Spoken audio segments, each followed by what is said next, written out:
stage. Emily is our final student speaker, and she has been a member of the Grand Haven Area Public School System her entire career. She's ranked number 2 in the graduating class and has been very involved in our orchestra program, including GOTAC and the orchestra pit for both Shrek and Jekyll and Hyde. The dedication and commitment that Emily has shown for our Science Olympiad program has been outstanding. She has been a co-captain and has also volunteered to work with our younger students on both middle school teams. Not to mention, she's been a key player in the beginning of our elementary program. Emily.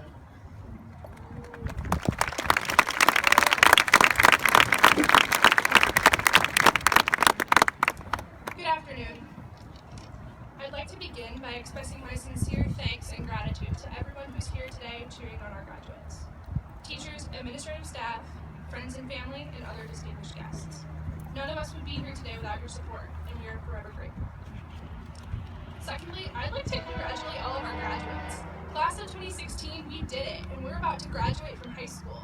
This is a milestone in all of our lives, and we should all be incredibly proud of ourselves and one another. When Mrs. Wilson asked me if I would address my class at commencement, I immediately agreed. I was so excited, and I pictured myself up here in my cap and gown on this stage, where so many of Grand Haven High School's best and brightest have stood before me to deliver their speeches. And I was honored to be considered among these intelligent, insightful, and amazing individuals. About an hour after Mrs. Wilson asked me to give this speech, I realized that I had absolutely no idea what to talk about. Should I try to be insightful or funny? Should my speech have a profound theme? I'd never written a speech before, and I felt a little lost. So I did what any teen growing up in the digital age would do. I Googled it. The keywords, how to write a graduation speech, yield 3,390,000 results. None of them are immensely helpful. Eventually, I found myself watching YouTube videos of other people's commencement speeches in an effort to figure it out. Some were funny, some inspirational, some discussed the 4 years before graduation, and others discussed life after. But one in particular stuck with me. In 2015, the keynote speakers at the University of Michigan were the co-founders of the Ann Arbor restaurant Stringham's Deli. Their names are Ari Weinsberg and Paul Saginaw, and their words stuck with me in a way that others hadn't. About halfway through the speech, Mr. Weinsberg says something that gave me great pause. Working hard at learning doesn't win headlines, but it's clear to me that the people who keep doing it regularly almost always live powerfully positive lives. In 4 years of high school, all of us have undoubtedly begun the process of working hard at learning. We have learned about biology and chemistry, about grammar and syntax, about the world wars. We've learned about ourselves and about each other. Learning has affected all of us in big ways, and it will continue to do so for the rest of our lives. Because while some of us are ending our formal educations now and entering the workforce, while others of us will remain in school for years to come, the process of learning lasts a lifetime.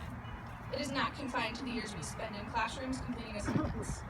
Whether we're learning through experience, through a mentor, or by watching YouTube videos of other people's commencement ceremonies, nobody's ever done learning. The power of all of this learning is unparalleled. It opens doors, shows us new and exciting things, and brings with it endless opportunity. And while we've all certainly done our fair share of learning in the past 4 years, we must keep pursuing more knowledge and deeper understanding. To quote Mr. Weinsberg once again, I believe that active, engaging, interesting learning is very clearly at the core of a great life. And whatever that means to you, whatever is interesting to you, whatever engages you in your learning process, I encourage all of us here today, graduates, staff, other students, friends, and family alike, to pursue that passion with zeal and enthusiasm. The sheer volume of knowledge that the universe holds is daunting. None of us will be able to learn it all, but we should not let this intimidate or defeat us. We should allow it to inspire us. Let's strive to learn as much as we possibly can in the lifetime that we are given. Because, at the risk of repeating both myself and Mr. Weinsberg, working hard at learning doesn't win headlines, but it's clear to me that the people who keep doing it regularly almost always live powerfully positive lives. Thank you.